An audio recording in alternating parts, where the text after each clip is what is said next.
골다공증은 소리 없이 찾아오는 반손님이라고 하는 말이 있을 정도로 상대적으로 서서히 진행되는 질환이라고 보는 게 옳을 것 같습니다. 그렇지만 골다공증은 유발할 수 있는 뚜렷한 원인이 있는 경우, 예를 들면 2개의 난소를 모두 절제했다든지 또 유방암이나 전립선암이 있어서 호르몬 억제제를 치료하는 경우에는 골소실이 아주 빠르게 진행될 수 있습니다. 교통사고와 같이 단순하게 외상에 의해서 골절이 있었을 경우는 재골절이 일어날 확률이 굉장히 낮습니다. 그렇지만 골다공증에 의해서 생긴 골절의 경우에 있어서는 재골절의 위험이 아주 높다고 할 수가 있습니다. 또 무엇보다도 중요한 거는 1년 이내에 다시 재골절이 일어날 확률이 20%나 이른다는 겁니다. 따라서 우리 환자들한테 제가 설명해 드리는 거는 첫 번째 골절을 마지막 골절이 되도록 노력해야 한다라고 말씀을 드립니다. 술은 뼈에 직접적으로 나쁜 영향을 미치는 것으로 알려져 있지요. 일반적으로 3단 이상의 술을 마셨을 때 뼈에 해롭다 이렇게 얘기를 하고 있는데 3단이라고 하면 알코올로 한 8 내지 한 10g 정도 되어집니다. 맥주로 하면은 한 840cc, 또 소주로 하면 30cc짜리 3잔, 또 와인으로 하면은 120cc짜리 한 3잔 정도 이상 매일 마셨을 경우에는 뼈에 해롭다라고 이렇게 보고 있습니다. 맥주가 특별하게 더 해롭다 이렇게 하는 근거는 별로 없지만 맥주를 마셨을 때 소변을 많이 보시니까 칼슘이 아마 소변으로 좀 더 많이 빠져나가지 않을까 그런 생각이 듭니다. 시금치는 수산이 아주 많이 포함되어 있는 야채지요. 수산이 칼슘하고 만나게 되어지면 칼슘 수산이 되어져서 물에 잘 녹지 않는 그런 칼슘이 되는 거죠. 이렇게 되면 소장에서 칼슘의 섭취가 잘 안 될 것이고요. 또 신장이나 또 요로에서는 요로 결석 또는 신장 결석을 만들어낼 수가 있지요. 그러나 이런 경우는 시금치를 한 500g 정도 이렇게 많이 드셨을 때 생기는 문제고, 또 이 많은 경우가 데쳐서 드시게 되는데 이럴 경우는 수산이 빠져나간다고 합니다. 그래서 한 100g 이내로 또 데쳐 먹고 그런 경우에는 크게 문제는 안 될 거라고 봅니다. 남성 호르몬이 부족한 경우들, 또 그다음에 할아버지들 보면 이렇게 근육이 이렇게 아주 위축되어 있고 없는 사람들이 있습니다. 그런 사람들 아주 안 좋고요. 또 그 외에도 스테로이드 제제를 쓰는 경우, 갑상선 기능 항진증, 또 부갑상선 호르몬 증진증, 또 그 외에도 뭐 흡연이라든지 또 지나치는 음주, 뭐 이런 것들이 많은 원인이 될 수 있습니다. 흡연 자체는 이제 니코틴이죠. 그래서 니코틴 자체가 뼈에 아주 해로워서 뼈의 형성을 억제하는 그런 걸로 돼 있고요.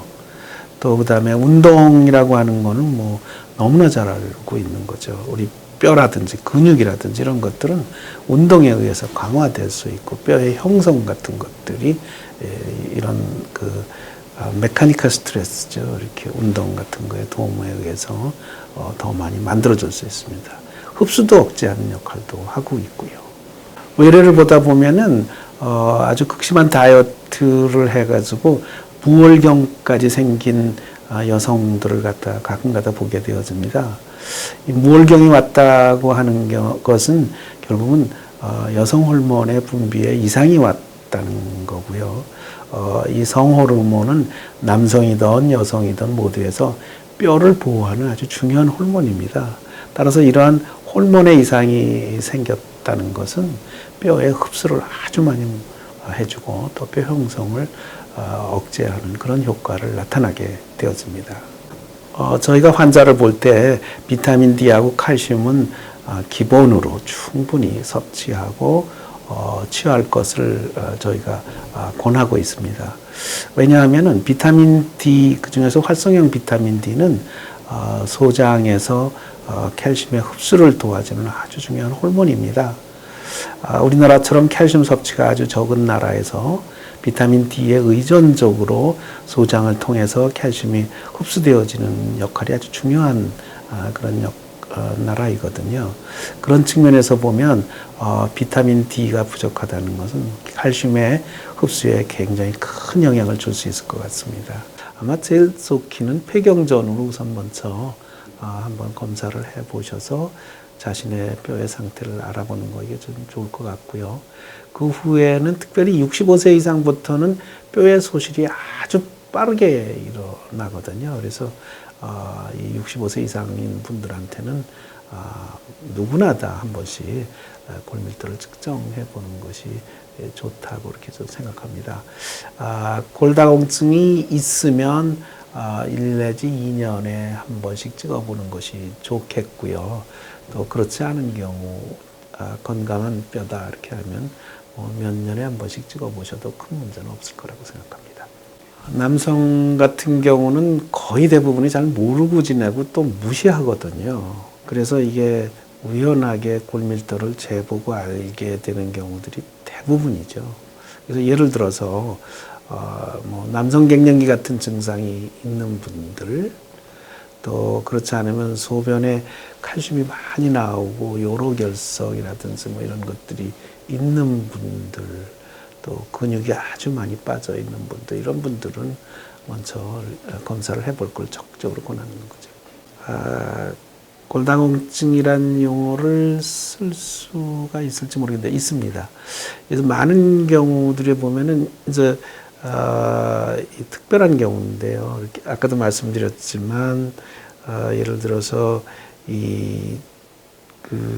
지나치게 다이어트 했었던 그런 여성들 같은 경우는 20대에도 흔히 볼 수 있고요. 또 그다음에 특별한 경우는 임신을 하고 나서요. 다시 출산을 하게 되잖아요. 그 출산된 아이를 젖을 못 먹이죠. 허리가 아파서요. 그래서 이런 그 출산과 관련되어진, 임신과 관련되어진 그런 또 골다공증의 한 카테고리가 또 있습니다. 예, 많은 분들이 골다공증은 노화의 한 현상으로 보고 치료가 필요 없다 이렇게 생각하시는 분들도 있고요. 또 칼슘이나 비타민 D만 드셔도 충분하게 예방하고 치료할 수 있다 이렇게 생각하시는 분들도 있고요.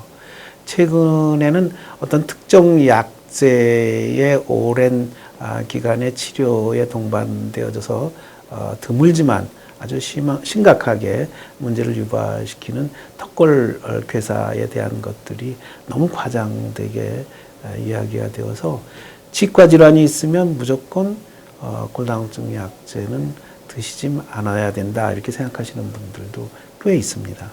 또 다른 하나는 칼슘을 드시면 동맥경화증이 악화된다라고 이렇게 또 생각하시는 분들도 많이 있는 것 같습니다. 그 칼슘을 타블렛으로 드셨을 때 소장에서 흡수가 좀 빠르거든요. 그래서 그런 것이 아마도 동맥경화증이라든지 또 이런 혈관의 석회화를 악화시키는 게 아닌가 하는 일부 연구들이 있습니다. 아직도 이게 논란이 많은 거고요. 그래서 이런 것들을 피하려면은 서서히 흡수가 가능한 음식을 통한 칼슘의 섭취 이런 것들을 더 권하는 경향들이 있는 것 같습니다.